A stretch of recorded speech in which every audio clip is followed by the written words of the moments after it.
Se abre la sesión. Las actas de las sesiones número 9 y número 10 se ponen a disposición de las y los integrantes de la comisión.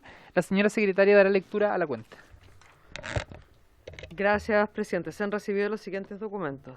Correo electrónico de la oficina de la diputada Elia Molina, a través del cual justifica su inasistencia a esta sesión por permiso especial de la Cámara para asistir a la Conferencia Mundial de Educación Superior de la UNESCO, a realizarse en Barcelona. Correo electrónico del Instituto Nacional de Derechos Humanos, por medio del cual excusa la inasistencia del director a esta sesión por encontrarse a esta misma hora presidiendo una sesión del Consejo. Informa que en su representación concurrirán la jefa de la Unidad de Promoción, Educación y Participación y la coordinadora de seguimiento legislativo. Correo electrónico del encargado de relaciones de la Coordinadora Nacional de Funcionarias y Funcionarios DAEM y Corporaciones, señor Jorge Álvarez, a través del cual hace llegar, para conocimiento y estudio, carta que han dirigido al Ministro de Educación con una propuesta de modificación a la Ley 21.040, que crea el sistema de educación pública, ley que afecta a ese sector provocando una fuerte cesantía al implementarse los servicios locales de educación pública. Aproximadamente 12.000 funcionarios, de los cuales alrededor de 50% son mujeres. Expone que han levantado en sus movilizaciones el lema desmunicipalización sin despidos, por la estabilidad laboral y por extender la instalación de los SLEP. Solicitan audiencia con la Comisión para referirse a la propuesta de modificación a la ley. Ordinario 9 del presidente de la CONFUDECH, señor Iván Zambrano, por medio del cual señala que esa organización representa a funcionarios de la Administración Central de los DAEM y corporaciones, y por lo que solicita la breve audiencia con la Comisión para referirse a la desastrosa cesantía que está dejando la primera etapa de instalación y puesta en marcha de los primeros 11 servicios locales de educación pública, además de los problemas administrativos, financieros y de disminución de la calidad de la educación. Correo electrónico de la señora Marcela Guevara, madre de José Matías, que hace llegar un documento preparado por la abogada Silvana Pérez, con análisis y sugerencias para las indicaciones al proyecto de ley. Comunicación de la señora Ingrid Pizarro, de Antofagasta, por medio del cual nuevamente se dirige a esta comisión para relatar detalladamente su caso y solicitar, de acuerdo a la respuesta que le dirigió la Comisión para el Mercado Financiero, por intermedio de esta comisión, que se oficie a Corfo por ser la entidad encargada de entregar la información respecto de los deudores que cumplen con los requisitos y acceder a los beneficios referidos. Esto es el del artículo 11 bis de la Ley 20.027, rebaja del interés anual real al 2%, y el derecho que otorga la Ley 21.214, que prohíbe que se informe sobre las deudas contraídas para financiar la educación como todos los estudiantes de Chile. Asimismo, solicita oficiar al Ministerio de Educación para que interceda en dicha gestión, y nuevamente a la Comisión del Mercado Financiero. Además, pide audiencia con la Comisión para que se le permita explicar su caso, ya que hoy en día no debería tener deudas vigentes con el banco Scotiabank, el que le ha ocasionado inconvenientes en su desarrollo personal y con la banca financiera, siendo vulnerada, acortando sus posibilidades en todos los aspectos sociales y de desarrollo, y a quienes les ha pagado un total de 16 millones de pesos por un monto inicial de préstamo de 9 millones. También se ha recibido un documento de la diputada Serrano, que se encuentra en viaje y ha tenido inconvenientes en su trayecto, por lo que no se podrá conectar, por lo menos al inicio. Es toda la cuenta, señor presidente. Muchas gracias, Soledad. Saludar a los colegas diputados y diputadas que se encuentran presentes en sala. Saludar también a quienes se conectaron telemáticamente. ¿Se ofrece la palabra sobre la cuenta? ¿Se ofrece la palabra sobre temas varios? La diputada, sí, diputada Schneider, no habíamos visto la manito. Sí, muchas gracias. Solicitar, presidente, se haga acuso recibo y se haga caso a la solicitud del punto 6 de la cuenta, me parece, respecto al caso de Ingrid Pizarro, y y solicito que se oficie a la Corfo por ser la entidad encargada de entregar la información respecto de los deudores educacionales que cumplen con los requisitos y acceder a los beneficios referidos, y por supuesto también oficiar al Ministerio de Educación para que interceda en dicha gestión. Me parece que a propósito también del debate respecto a la condonación de las deudas educativas, es importante que esta comisión cuente con esa información y además responda al caso en que se hizo alusión en la cuenta. Eso es todo, presidente. Muchas gracias, diputada Schneider. Vamos a ratificar lo que está solicitando la señora Ingrid Pizarro en orden a dirigir este oficio a la Corfo por ser la entidad encargada de entregar la información respecto de los deudores que cumplen con los requisitos a los cuales hace mención. ¿Habría acuerdo? Bien, diputado Borges. Sí, gracias, presidente. Solamente consultar sobre un oficio que solicitamos para los para la Junji por tema de la infraestructura que estaban que no se habían terminado los proyectos, porque salió un programa en televisión y vi algunos casos de unas regiones, pero no salía Chiloé. Me gustaría ver si ese oficio ha tenido alguna respuesta, presidente. ¿Soledad? Sí, oficio 5 No, presidente, todavía no está con respuesta. Aún no hay oficio, vamos a insistir como comisión, diputado Borges, para que la respuesta por parte de la Junji pueda ser más rápida. ¿Ya? Pero el 19 de mayo. El 19 de mayo fue... Porque ahí se cumple los 30 días Perfecto. desde que se pidió Perfecto, el plazo. oficio. Bien, colegas, temas varios. ¿Alguien que quiera tomar la palabra, señalar algo? Bien, esta sesión especial ha sido citada con objeto de continuar con el trámite de audiencia respecto del proyecto de ley de origen en moción de los diputados y diputadas Daniela Chicardini, Pamela Giles, Erika Olivera, Camila Rojas, Juan Santana y Malicela Santibáñez, y de los exdiputados y exdiputadas Natalia Castillo, Maya Fernández, Gonzalo Fonsalida y Camila Vallejo, que modifica la Ley General de Educación y la Ley sobre Subvención del Estado a establecimientos educacionales para reforzar la normativa sobre convivencia escolar, considerando el respeto de la identidad sexual y de género, y sancionar toda forma de discriminación basada en estas circunstancias, en primer trámite constitucional, con urgencia calificada de suma. En razón de lo anterior, y ya siendo esta una de las últimas sesiones en donde vamos a recibir invitados e invitadas, escucharemos a las siguientes personas a quienes le hemos otorgado un tiempo de exposición de 10 minutos como máximo. En representación del director del Instituto Nacional de Derechos Humanos, INDH, la jefa subrogante de la Unidad de Promoción, Educación y Participación, señora María de los Ángeles Villaseca, y la coordinadora de seguimiento legislativo, la señora Alejandra Llanos Avendaño. También nos acompaña en esta oportunidad el presidente nacional de la Federación de Instituciones de Educación Particular, FIDE, señor Pedro Díaz Cuevas, a quien lo acompaña el abogado de FIDE, señor Rodrigo Díaz Ahumada. Los fundadores de la Fundación Inclusión Hoy, la señora Jimena Gómez, a quien es académica de la Universidad de Chile, y señor George Wolf, académico de la Universidad San Sebastián. También nos acompaña en esta oportunidad el profesor titular de la Facultad de Psicología de la Universidad Alberto Hurtado, señor Jaime Barrientos Delgado, quien por vivir en España y haber una diferencia horaria de 6 horas más, ha solicitado exponer a las 15:25 a 15:35 para luego retirarse por un compromiso familiar. Esto seguramente lo vamos a ir adaptando con el desarrollo de las exposiciones para facilitar también la exposición de el profesor Barrientos. ¿Está conectado el profesor Barrientos? ¿El resto de los invitados no tendría problema en que le demos a él la palabra al inicio para que pueda exponer y posteriormente retirarse? Bien, le agradezco a los invitados y a las invitadas por su buena disposición. Entonces vamos a darle la palabra en primer lugar a don Jaime Barrientos, profesor titular de la Facultad de Psicología de la Universidad Alberto Hurtado. Buenas tardes a todas, a todos, y quisiera consultar si puedo compartir pantalla, por favor. Está autorizado, profesor. La exposición tiene un máximo de 10 minutos. Perfecto, muchas gracias. No sé si se visualiza mi pantalla ahí. Sí, ahí proyectó la Bueno, exposición del profesor.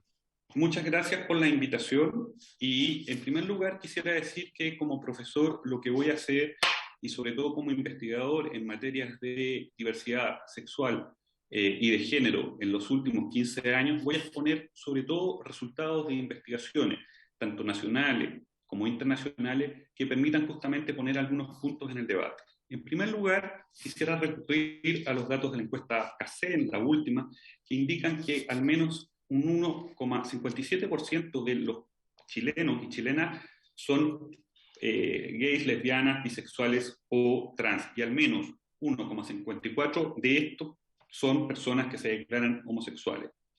Si recurrimos específicamente a la última encuesta nacional de la juventud, que comprende a personas encuestadas entre 15 a 29 años, observamos que al menos un 2,1% de dicha población se define como homosexual, pero lo interesante es que además también un 0,6% de dicha población en la última encuesta del 2019 se define como persona que podríamos catalogar dentro de la categoría trans. Esto es importante, ¿ya? Porque son cifras que justamente nos permiten situar este debate también dentro de la necesidad de incorporar la diferencia en el contexto educativo. Si aludimos a uno de los últimos informes de UNESCO que refiere a la violencia homofóbica y transfóbica en el contexto escolar, podemos observar que este tipo de violencia motivada por la orientación sexual y la identidad de género parece ser la forma más común de violencia en los centros educativos hoy en día en América Latina. Esta violencia es conocida o denominada como bullying homo, lesbo o transfóbico. Y es interesante observar también, como aparece en esta lámina, que este no es el único tipo de violencia, se producen otros tipos de violencia y no solamente perpetrados por los padres, sino que también por otros integrantes justamente de los centros educativos. Y esto es importante recordar y tener en consideración. También podemos, recurriendo a este mismo informe latinoamericano de la UNESCO, observar que el bullying homofóbico se expresa mayoritariamente por medio de insultos, seguidos por agresiones físicas. Y ocurre no solamente en escuelas públicas y privadas, sino que sobre todo es más frecuente en estudiantes de nivel secundario. Todo esto son resultados de investigaciones realizadas sobre el tema en América Latina. Pero también es interesante observar que este bullying homofóbico proviene no solo de los compañeros, por tanto de los pares, sino que también de los docentes y de diversas autoridades escolares. Por tanto, este es un elemento que también tenemos que considerar y tener en cuenta. El bullying y la violencia produce efectos en de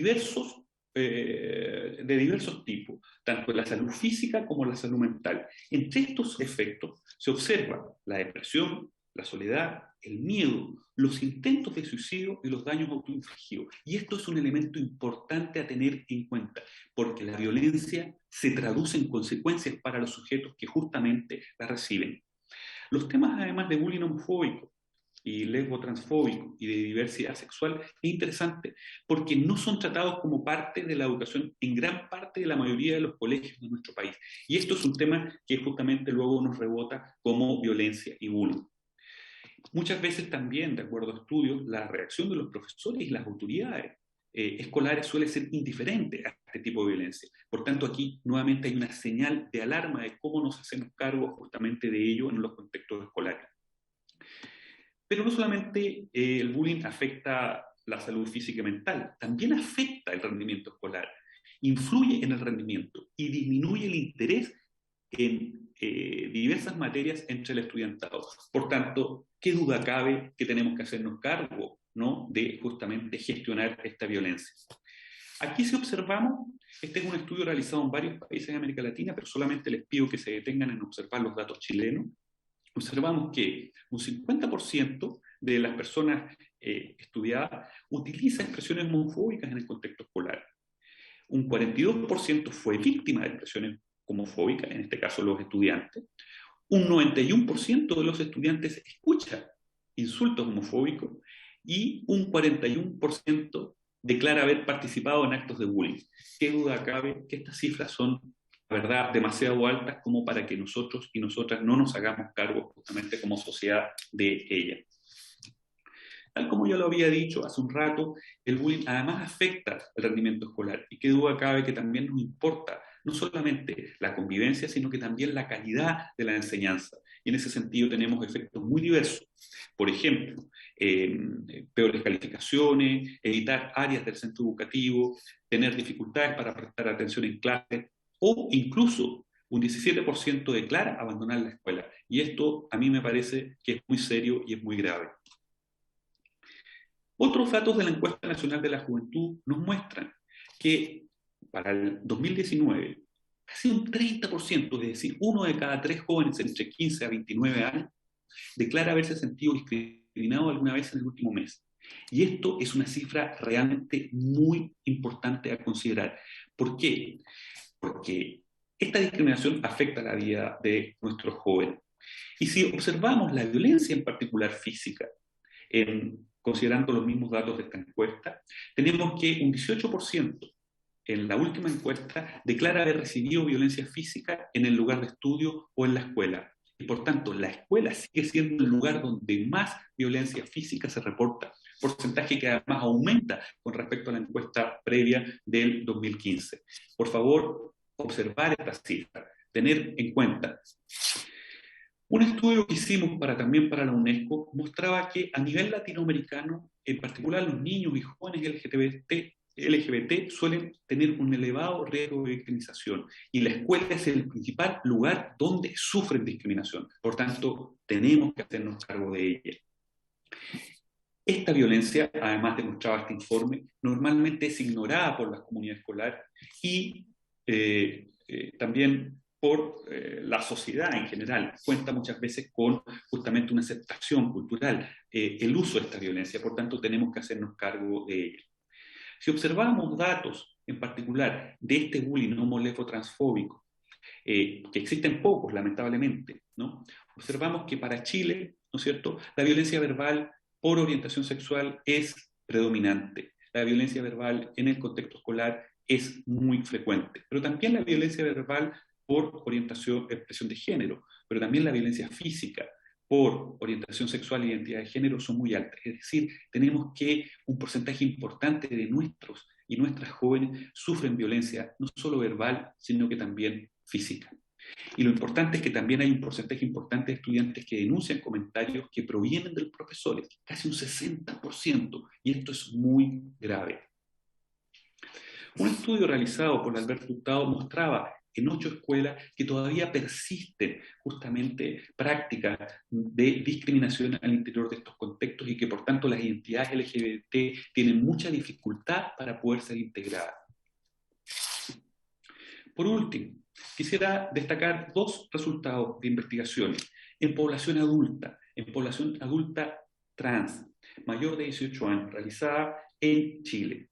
Uno de estos estudios que mostraba la salud mental en población transgénero y género no conforme, mostraba que lamentablemente las personas trans mayores de 18 años reportan niveles muchos más altos de depresión y de ansiedad que la población general. Y esto, por favor, tiene que ver con el prejuicio a la que las personas trans están sometidas en nuestro país. Por tanto, tenemos que hacernos cargo justamente de cómo contener ese prejuicio. Y además observamos en este estudio que la ideación suicida era y superaba con creces al que manifestaba la población general. ¿Qué significa esto? Que estos jóvenes que están en el colegio, que sufren bullying y que lamentablemente persiste esta idea de la violencia y discriminación en sus vidas, llegan a adultas y adultos y justamente nos encontramos con indicadores lamentablemente muy negativos de salud mental que afectan a sus vidas. Por último, un estudio realizado en población escolar nos mostraba que, por favor, solamente concéntrese en estos datos, que ustedes observan que hay un 12, un 10, un 13, un 23. Estos datos son medias en escalas de depresión, ansiedad y estrés, y son muchísimas más altas en población trans escolarizada que en población no trans. Y esto es nuevamente un indicador y una señal de que la discriminación no solamente afecta al rendimiento escolar, sino que también afecta la salud física y mental de nuestras y nuestros jóvenes. Muchas gracias. Muchas gracias por su exposición, profesor Barrientos. Le agradecemos que haya tenido la disposición de poder conectarse a esta hora para hacer sus planteamientos, su exposición. Y entonces le vamos a dar en esta oportunidad la palabra a los representantes del INDH. Hay 2 personas que nos acompañan en representación de esta institución y les doy la palabra. Ambos pueden distribuir los tiempos, pero tienen 10 minutos para su exposición. María de los Ángeles o Alejandra. Sí. Muchas gracias, presidente. Por su intermedio quisiéramos saludar a las parlamentarias y parlamentarios presentes. Bueno, yo soy Alejandra Llanos, soy la coordinadora de seguimiento legislativo del instituto Y antes que todo quisiéramos ofrecer las excusas del director, puesto que en este momento él se encuentra presidiendo la comisión, perdón, la sesión del Consejo. Sin embargo, agradecemos la invitación y quisiéramos igualmente participar en este debate legislativo. Para ello me acompaña la profesional coordinadora de la Unidad de Educación del INEH, María Villaseca, a quien, señor presidente, si usted lo tiene bien, quisiera cederle a ella el uso de la palabra. Ningún problema. María de los Ángeles.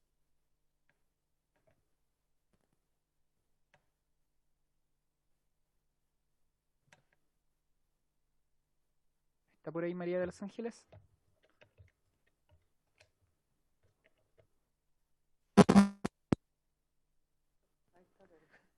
Parece que está con problemas Está de con conexión. problemas de conexión.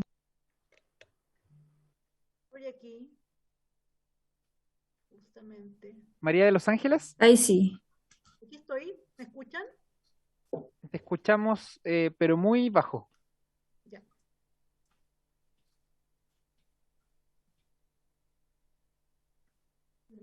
María de los Ángeles, Sí, aquí estoy, ¿me escuchan? muy bajo. Muy bajo. ¿Me puedes prestar tu voz?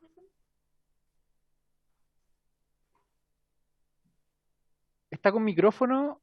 Estoy sin micrófono en este minuto, voy a intentar con micrófono.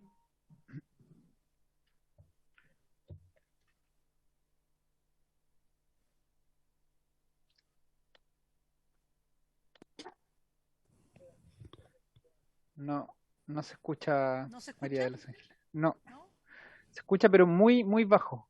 Los integrantes de la comisión no logran percibir. A ver, no sé si es que ahí se oye. Se escucha un poco mejor en la medida que se acerca más, parece, a la pantalla. Seguramente el micrófono también está más cerca. Y al parecer tiene problemas de conexión. ¿Hay alguna posibilidad, Alejandra, que usted pueda exponer? Presidente, lo que pasa es que María, junto con su equipo, ha venido trabajando en las mesas del Mineduc, mesas de trabajo, mesas técnicas, entonces De sería bien acuerdo. importante escuchar lo Si que la gusta, unidad de si educación. gusta, podemos pasar a otro invitado mientras Sí, eso creo que sería lo adecuado. María de los Ángeles mejora su conexión. ¿De acuerdo? Bien, vamos entonces a darle la palabra al presidente nacional de la Federación de Instituciones de Educación Particular, don Pedro Díaz. Pedro Díaz tengo acá. Rodrigo Díaz es el abogado que lo acompaña. Buenas Pedro tardes, es el titular. presidente. Sí, Bienvenido, Pedro. Al igual como se lo mencioné a las invitadas anteriores, ustedes tienen 10 minutos para exponer. Ustedes determinan cómo distribuyen el tiempo. Bienvenido, ¿ah? muchas gracias por la acogida y por el espacio, señor presidente. Sí, si me permiten, voy a compartir también pantalla eh, para hacer un poquito más ágil. Nosotros tenemos una presentación breve Ya está y proyectada. básicamente, gracias, muchas gracias.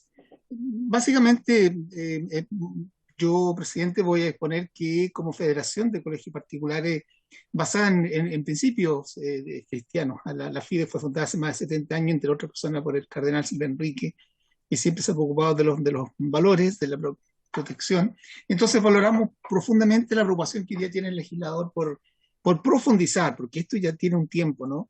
Hay una serie de, como bien lo puso el profesor Barrientos, ya hay en esto que experiencia en Chile. Nosotros creemos que lo que se busca es profundizar lo que hay en cuanto a la protección de los estudiantes y también a la inclusión en nuestras comunidades educativas. En eso dejamos establecido que nosotros van a ver siempre también un aliado, un compañero de camino y también alguien que va a colaborar con todos estos procesos.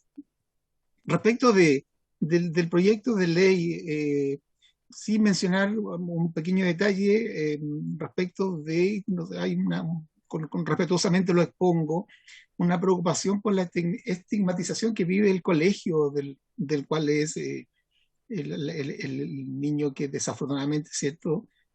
Su experiencia de vida terminó en suicidio, porque, bueno, de hecho, es complicado para la comunidad enfrentar ese momento de todo punto de vista, de interno, externo, más aún cuando aún no hay ningún juicio, ni siquiera la superintendencia ha podido probar el que efectivamente haya sido por un bullying escolar. De todas maneras, lo dejamos establecido ese pequeño criterio.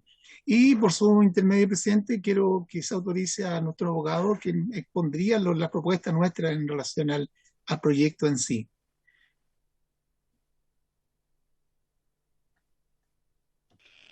Adelante, por favor. Don Rodrigo Díaz, quien es abogado de la FIDE. Gracias, señor presidente, por su intermedio. Queremos plantear algunos de los elementos que nos parecen mejorables del proyecto o, derechamente, plantear algunos elementos que nos parecen centrales dentro de una nueva ley. En primer lugar, existe actualmente la obligación de denunciar los hechos que revisten caracteres de delito respecto de los alumnos, o sea, respecto de los casos que afectan a los alumnos, sea que estos se produzcan dentro o fuera del establecimiento educacional. ¿Qué es lo que ha ocurrido en la práctica en este caso? Lo que ha ocurrido en la práctica en este caso es que normalmente estas causas, salvo que impliquen algún tipo de atentado grave, no son investigadas por la Fiscalía, ni por la PDI, ni por ningún otro organismo. Entonces, esta es una norma que está vigente y que en la práctica tiene poca aplicación. También existe la obligación de denuncia de la violencia contra los menores, de acuerdo al artículo 84 de la ley que crea los tribunales de familia, y esa obligación también está dentro de la lógica de proteger a los menores. En nuestra experiencia, esta sí es, en estos momentos, la única ayuda real que se tiene para mejorar cualquier tipo de clima de convivencia escolar y particularmente los actos de discriminación. Tenemos la ley 20.609, la ley Zamudio, tenemos la ley 21.430, tenemos la ley 20.422. Tenemos prácticamente 6 leyes que hablan de mejorar la calidad. Tenemos, sin considerar la 20.536, que dice relación con la Ley General de Educación, que habla del buen clima escolar, de las normas anti-bullying. Tenemos la ley de aula segura. La pregunta que a uno le surge, considerando la realidad que tenemos nosotros de Colegio de Arica Punta Arenas, si seguimos plantando tomates, ¿nos van a salir otras verduras? ¿Por qué este proyecto va a funcionar mejor que otro o que los otros anteriores? Nuestro diagnóstico, nuestra apreciación, digámoslo así, sobre el tema, más bien dice relación, si me permiten, a ver aquí, para ir adelantando. Otra cosa que también a nosotros nos interesa, digamos, desde el punto de vista práctico, es que actualmente es la superintendencia la encargada de revisar los reglamentos que son requisitos para que un colegio primero exista en este país, vale decir, son requisitos de reconocimiento oficial de acuerdo al artículo 46, letra F de la Ley General de Educación, contar con un reglamento interno que regule las relaciones entre el establecimiento de los distintos estamentos, y este reglamento dice que no debe contravenir la normativa actual. Por otro lado, la ley de subvenciones, vale decir, cualquier dinero que se entregue a un sostenedor particular o municipal o público el día de mañana, requiere un reglamento que tiene prácticamente 7 disposiciones, 7 incisos, donde se establece claramente cuáles son las obligaciones. Ahora, todos estos hay que relacionarlos con la circular 482 de la superintendencia, y aquí me quiero quedar un poco, señor presidente, y por su intermedio también para la comisión. Nuestra hipótesis es que aquí lo que ha faltado no es que la superintendencia revise cómo están los reglamentos, sino que la superintendencia no se ha preocupado absolutamente en nada en mejorar la calidad de la convivencia escolar. Se ha simplemente realizado un control de si acaso hay un check de la normativa sobre, y más que la normativa, lo formal en los reglamentos internos de convivencia escolar. Y esto afecta gravemente lo que ha ocurrido. Por ejemplo, esta circular 482 establece un protocolo de actuación en caso de, por ejemplo, abuso sexual, ¿ya? En caso de discriminación, en caso de violencia escolar. Pero resulta que esta misma circular establece en 37 páginas que lo primero que tiene que hacer el director de un colegio es denunciar estos hechos a la OPD. Las oficinas de protección de derechos funcionan como muchas cosas en nuestro país, algunas muy bien, otras más o menos, y la mayoría muy mal. ¿Cuál es el problema práctico? Que la superintendencia, por enfatizar el tema de denuncia en la OPD, deja de aplicar la normativa que obliga a hacer la denuncia en fiscalía y en tribunales de familia. Ojo, esto no se trata de demonizar o diríamos criminalizar la violencia escolar, pero claramente cuando esto supera los elementos de control, no queda otra alternativa que acudir a los tribunales o a familia. En la experiencia de quien ha representado más de 50 peticiones de protección en familia, el 90% de las veces son acogidas. Y cuando no son acogidas es porque era algo que no correspondía a la realidad y hay un tribunal que lo está diciendo. En cambio, en los casos en que se ha ido a la Fiscalía, PDI o Carabineros, prácticamente no hay resultado. Si la superintendencia se sigue preocupando única y exclusivamente de los modelos que ellos tienen, claramente podemos sacar 10 leyes más y esto no va a permitir ni mayor integración ni menor discriminación. Tenemos que perfeccionar los modelos de superintendencia, de la denuncia a la superintendencia, dejar de que sean verbales o que sean simplemente para cumplir una determinada meta.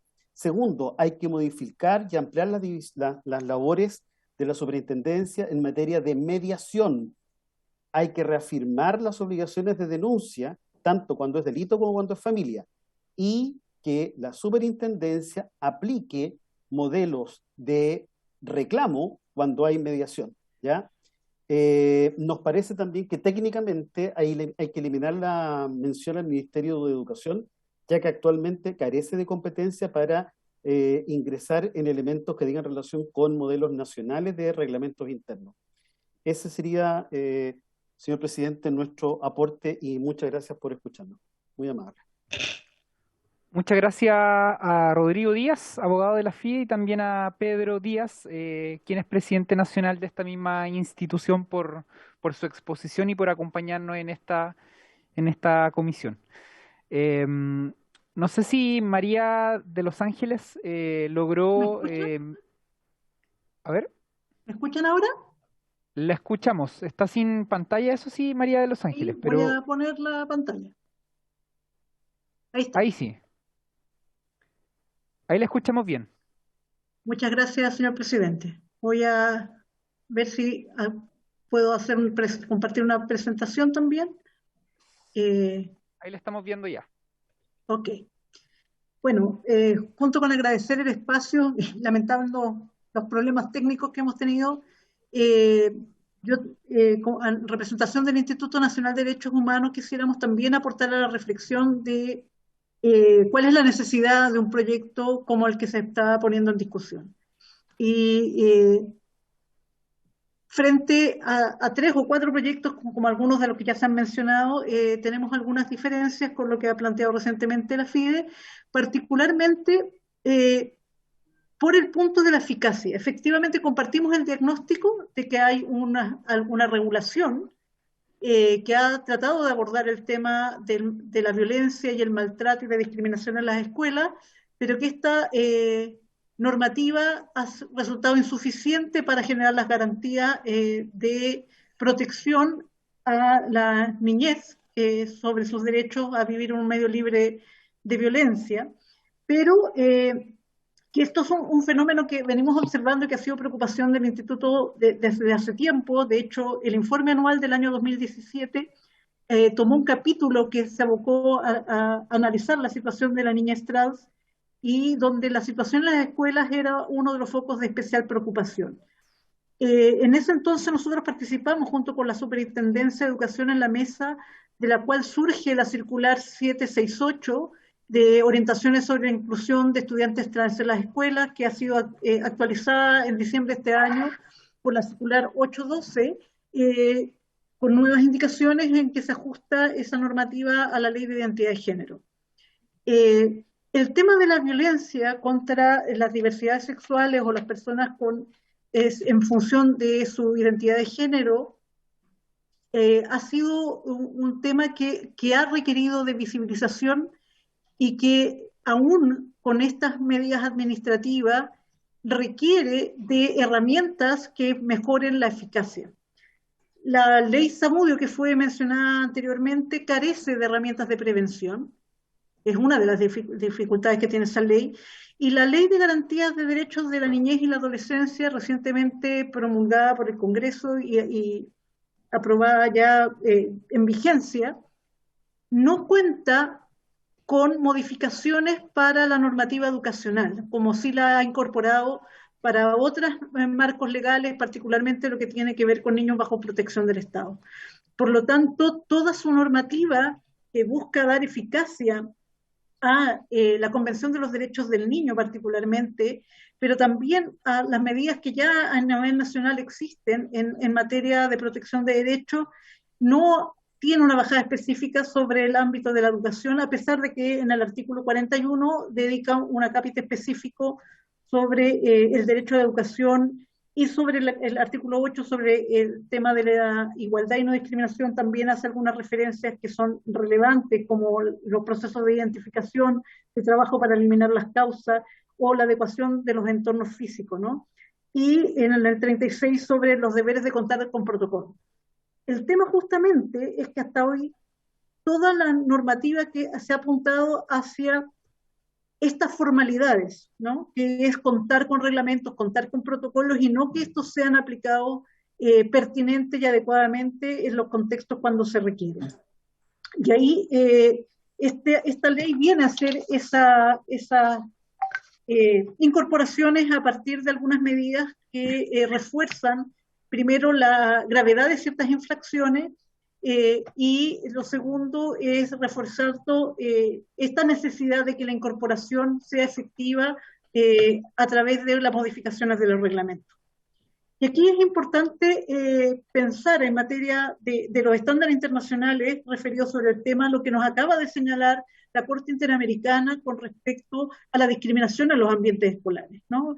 Y en la reciente sentencia Pavés contra Chile, el tribunal ha confirmado que no solo se vulneran los derechos de los niños y las niñas que son víctimas de la violencia, en este caso de los niños trans, sino que toda la comunidad educativa se ve afectada en su derecho a educación cuando en la escuela ocurren situaciones de discriminación sobre las cuales no se toman medidas pedagógicas y también medidas sancionatorias que permitan componer, reparar y trabajar sobre los ámbitos de la discriminación que allí se propone.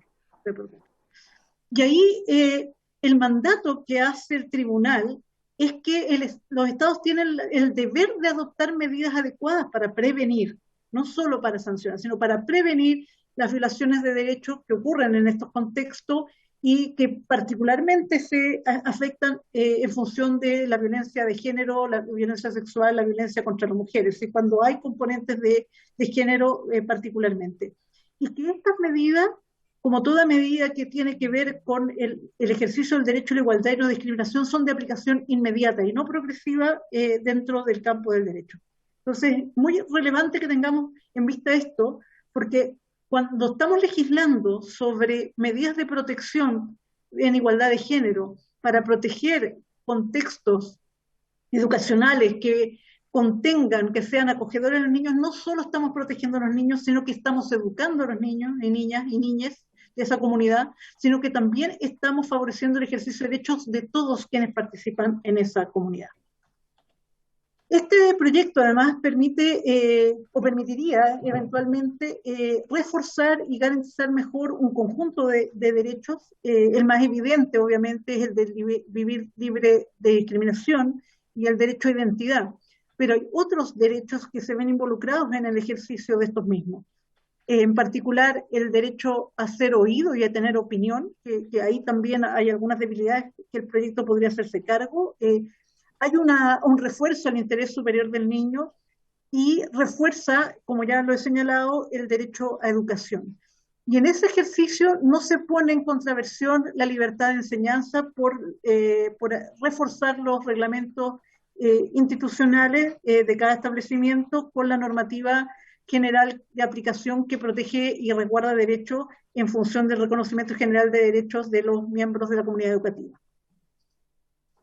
Este proyecto, en un balance inicial, porque nosotros como Instituto Nacional de Derechos Humanos participamos de una mesa técnica que ha convocado el Ministerio de Educación, en el cual estamos las instituciones abocadas a los temas de derechos humanos y de derechos específicos de la niñez, pero también hay organizaciones de la sociedad civil y otros órganos de comunidades escolares para analizar este proyecto y tratar de resolver los problemas prácticos que ha significado cambiar una cultura de relacionamiento en la escuela, como nos planteaba el profesor Barrientos en la primera presentación, ¿no? De que no es solo un problema de relación entre pares, sino también de cómo el mundo adulto se relaciona con la niñez trans.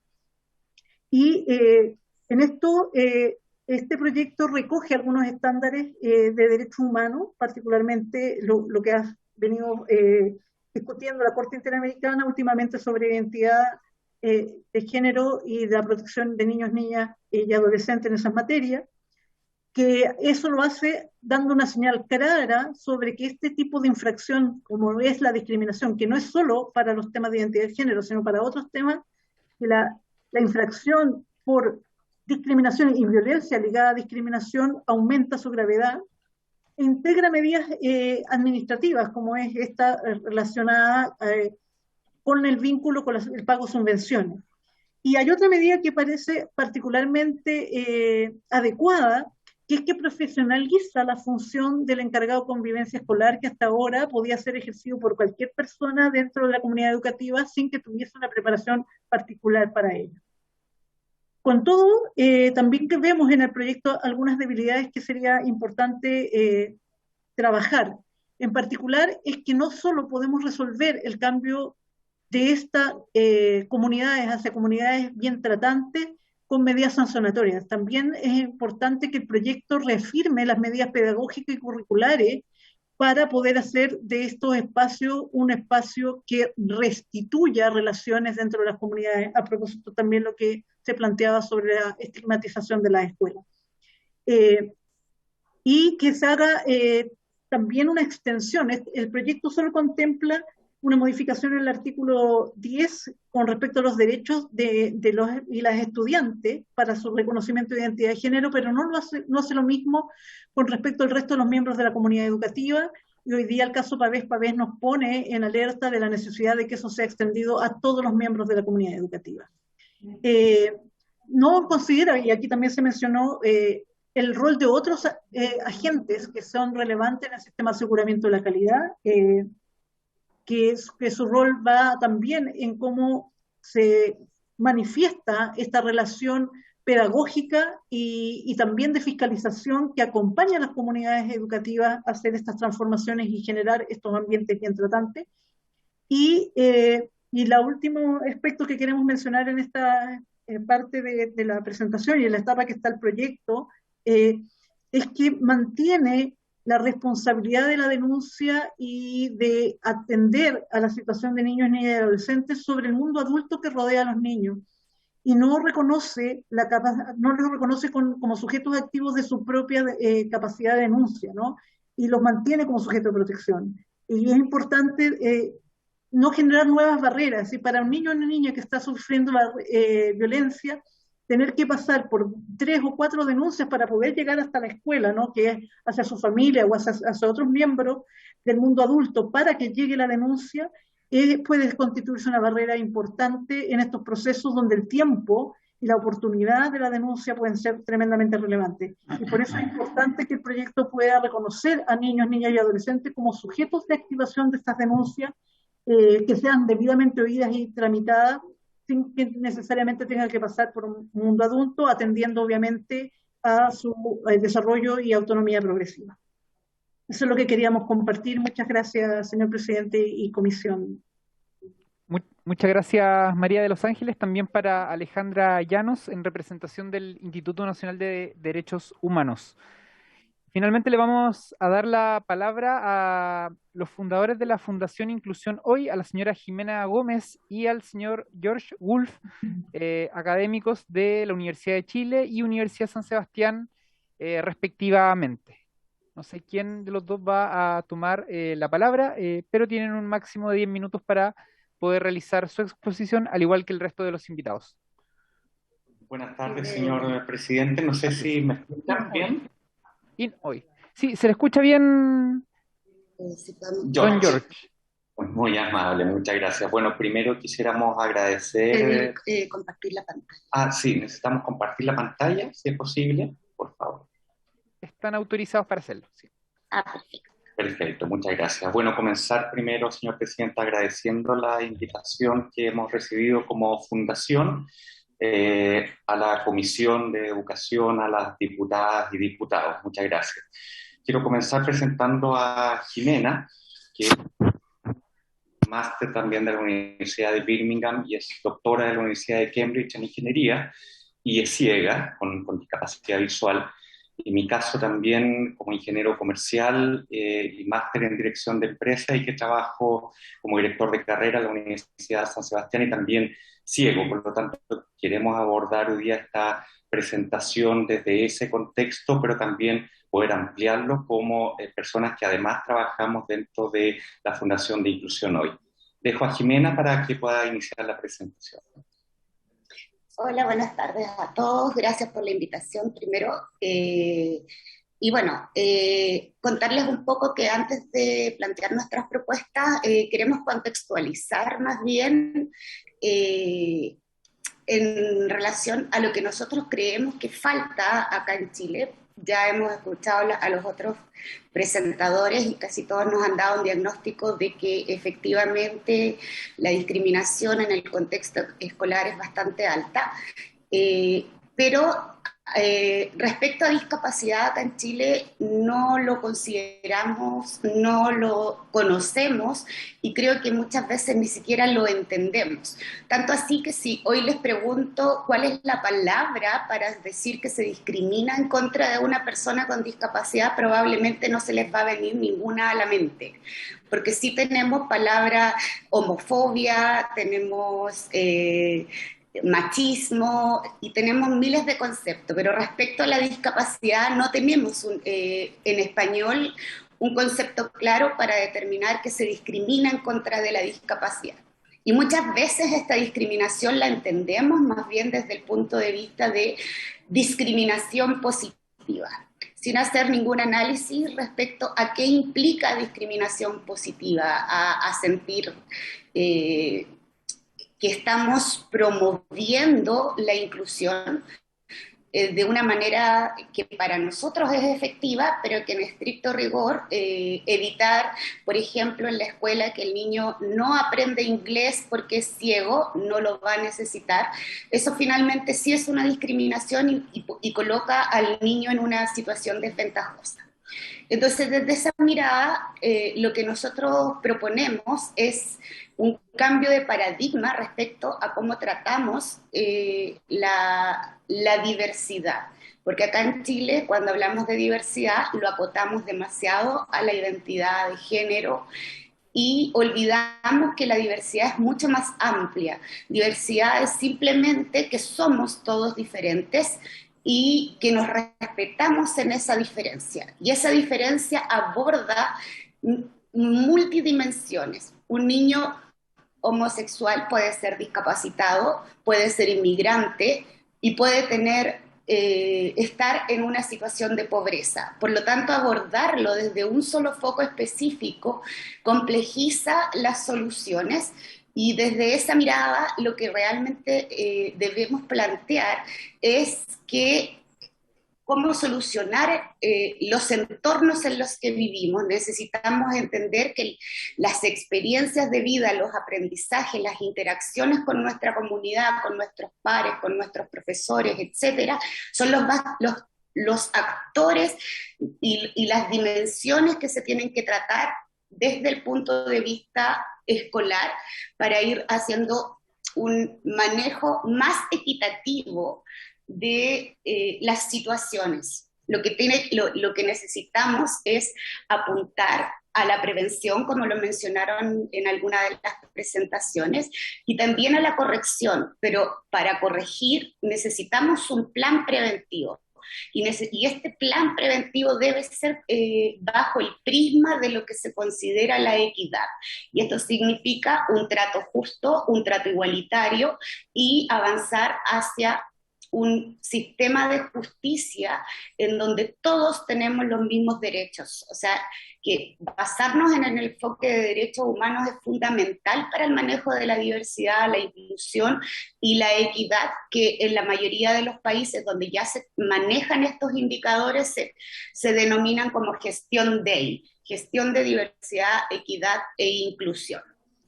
¿Qué nos permite en este sentido abordar estos conceptos? Trabajar un proceso de inclusión de manera más contributiva, donde todos los actores son relevantes dentro de este proceso, donde se valora el respeto, donde se valora y se respeta a la persona y donde se acepta que estas diferencias parten de que aprendemos desde niños a estereotipar y a etiquetar, generando estos prejuicios. Por lo tanto, si no trabajamos desde esta concepción de gestionar la forma en que nos involucramos unos con otros y la forma en que participamos en la comunidad, no vamos a lograr reducir finalmente los actos de violencia. Entonces, desde esta mirada, si nosotros nos focalizamos en no discriminación, pero desde un aspecto más global, no tan centrado, y entendiendo que diversidad es igual a identidad, y que identidad es igual a mi experiencia de migrante, de discapacitado, de situación de pobreza, de raza, de religión, etcétera, sin poner una etiqueta específica, logramos abordar esta situación de una manera mucho más holística, que es lo que plantean el diseño inclusivo. Las políticas de diseño inclusivo nos indican que debemos abordar esto con una metodología donde a todos se nos trate de manera igualitaria. Y eso un poco para ahora darle el paso a George, que esto es el contexto y las propuestas de mejora las va a plantear George. Gracias. Bien, bueno, nosotros hemos trabajado algunas propuestas leyendo, ¿no es cierto?, el proyecto que reforma la Ley General de Educación, así como también de subvención escolar. Y lo primero que quisimos relevar, si bien nos parece bien, el que se eleve el estándar a profesional del área psicosocial, a quien esté encargado del área de convivencia escolar, del equipo de convivencia escolar. Creemos que es necesario también señalar las funciones que debe tener este profesional, las responsabilidades que tiene que tener este profesional dentro del contexto no solamente de convivencia escolar, sino que más bien de gestión de la diversidad, equidad, inclusión. Y incluso creemos que parece razonable la exigencia respecto también de experiencia, pero creemos también importante que se desarrolle, se cree una certificación para quienes forman parte de este equipo, están a cargo de este equipo. Creemos que deberían tener autoridad bastante suficiente como para proponer, por ejemplo, adecuaciones a los recursos académicos, así como también la ejemplificación que se entrega en clase, que tenga la posibilidad de tener un presupuesto también y que dependa exclusivamente de la dirección del establecimiento. Por lo tanto, creemos que el elevar el estándar hacia profesional parece razonable, pero creemos que requiere de algo más de profundidad, en el entendido que este profesional debería estar a cargo de un plan también de gestión respecto de la diversidad, de equidad, de inclusión, con foco en la prevención y que incluya objetivos, metas, indicadores, ¿no es cierto?, propios de este contexto. Como segundo punto, creemos que la unidad de convivencia escolar es una dimensión en realidad de la diversidad, de equidad e inclusión. Por lo tanto, debe estar asociado también, por supuesto, a indicadores objetivos propios, ¿no es cierto?, dentro de esta dimensión, pero inserta en un contexto mucho más amplio a través de este responsable. Creemos que debería hacerse referencia en el articulado en general a toda forma de discriminación, dado que nos dimos cuenta que lo que se está haciendo hoy día en esta reforma es agregar una nueva forma de discriminación. pero probablemente en algunos años más van a aparecer nuevas formas de discriminación también, y esto va a obligar constantemente a hacer actualizaciones a estos textos. Creemos que debe ser abordado de una manera mucho más amplia, mucho más general respecto de toda forma de discriminación. También creemos que los temas de denuncias debería ser anónima siempre. Coincidimos con el INDH, donde los niños y niñas también deberían ser sujetos activos de esta denuncia, debería ser anónima, ¿no es cierto? Y también con la posibilidad de la intervención de un psicólogo, incluso externo al mismo establecimiento escolar, que pueda mirar de una perspectiva más amplia, ¿no es cierto?, lo que está ocurriendo en términos de clima dentro de ese establecimiento escolar. No solamente debería sancionarse, ¿no es cierto?, la no denuncia a fiscalía o tribunales de familia, sino que creemos también debería denunciarse y sancionarse, ¿no es cierto?, pecuniariamente, el que este establecimiento no sea capaz de exhibir las medidas que aplicó en términos de prevención en el ámbito de convivencia escolar. Debería existir, por supuesto, también una cuenta pública, ¿no es cierto?, como en muchas instituciones, organismos y probablemente también en establecimientos escolares existe una cuenta pública, pero esta dimensión respecto a diversidad, equidad e inclusión debería ser parte también de esa cuenta pública anual. Y finalmente, se hace referencia, ¿no es cierto?, tanto en los cambios a la Ley General de Enseñanza, de Educación, así como también de subvención escolar, a que el reglamento debe ser provisto para toda la comunidad, impreso o en digital. Creemos que eso debería indicarse más bien hacia material accesible, porque podemos enfrentar, ¿no es cierto?, niños y niñas, así como también apoderados, ciegos, por ejemplo, o sordos, y por lo tanto hablar de material accesible amplía también la posibilidad de que este reglamento llegue efectivamente a todos los miembros de la comunidad escolar. Con esto queremos agradecer la invitación, ¿no es cierto?, y quedamos atentos a lo que puedan requerir como Comisión de Educación. Muchas gracias, presidente. Muchas gracias, don George. También para la señora Jimena, representante de la Fundación Inclusión Hoy. Con ellos terminamos la ronda de invitados e invitadas para esta comisión. Dejo abierta la posibilidad para que los diputados que están presentes presencialmente o telemáticamente puedan hacer consultas, puedan hacer comentarios. De lo contrario, damos por concluida la sesión. Quiero informarles además que mañana ya votamos en general este proyecto. Tenemos la última visita, la última audiencia, que es del propio Ministerio de Educación, quien se va a referir a esta iniciativa. Dejo abiertas las palabras. Diputado Schubert. Ahí sí. Gracias, señor presidente. Buenas tardes. Muchas gracias a todos los expositores el día de hoy por su tiempo y por sus ponencias. Solo quiero consultar un dato que no alcancé a anotar.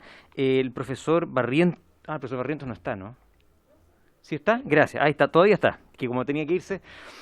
Usted entregó información que yo iba tomando nota, pero justamente me perdí y cambió a la otra lámina. Usted habló respecto a los datos, al comienzo dijo que un 2,1% de los jóvenes chilenos, no alcancé a notar, eso tenían, me parece que era que habían alegado haber sufrido discriminación, creo, y luego dijo que se declaraban o se señalaban como trans un 0, y hasta ahí llegué y me perdí ese dato, me parece muy relevante. Si por favor lo pudiera señalar. Muchas gracias. Gracias, señor presidente. Buenas tardes, gracias por la pregunta. Me quedé, aunque es tarde, pero me quedé por la importancia de esto. Les voy a hacer llegar, yo creo, mejor la presentación, porque creo que es más fácil. En todo caso, las cifras se referían a lo siguiente. Se referían, por un lado, a la declaración entre jóvenes de 15 a 29 años de orientación sexual, homosexual, en este caso el 2,1%, y el 0,6% se refería a, dentro de esa población, cuál es la cantidad de personas que se declaran como personas trans. Pero además puedo añadir una cifra importante, más que una cifra importante, un elemento de contexto importante. El gobierno de Chile, desde ya hace varios años, lleva trabajando, y hace unos días se lanzó en Santiago la próxima encuesta nacional de salud, sexualidad y género. Esta va a ser una encuesta que, asentada en el Ministerio de Salud, lo que busca es caracterizar no solamente cuestiones de salud, sino que también cuestiones relativas a sexualidad y género en un conjunto importante de la población.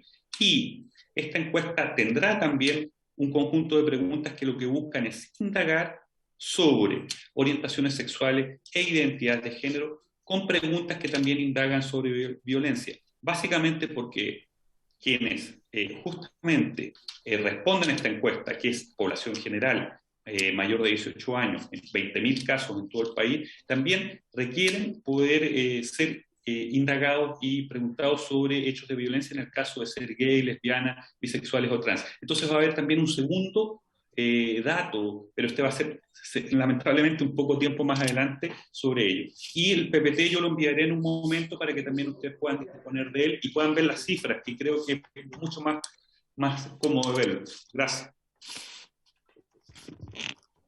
Muchas gracias. Le damos la palabra al diputado Borges.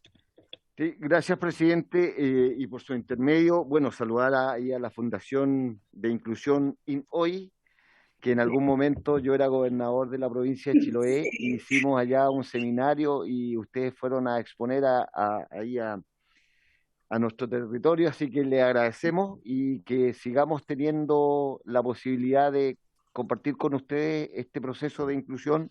Tenemos harto trabajo que hacer y agradezco que hayan aceptado la invitación, así que nos vamos a encontrar ahí en algún seminario nuevamente, así que ahora en mi calidad de diputado, pero muchas gracias por todo su aporte que han hecho, especialmente allá en la provincia de Chiloé. Muchas gracias. Gracias por la invitación. Gracias, diputado Borges. ¿Más palabras? ¿Más consultas? Bien, agradeciéndole entonces la presencia de nuestros invitados e invitadas, también de nuestros colegas diputados y diputadas, a nuestro equipo, por supuesto, de la comisión, y por haberse cumplido el objeto de esta sesión, esta diputada. Solo preguntar los plazos para las indicaciones, para ingresar indicaciones. Los vamos a informar mañana. Okay. ¿Ya? Okay. Bien, por haberse cumplido el objeto de esta sesión, esta se levanta. Muy buenas tardes, ¿ah?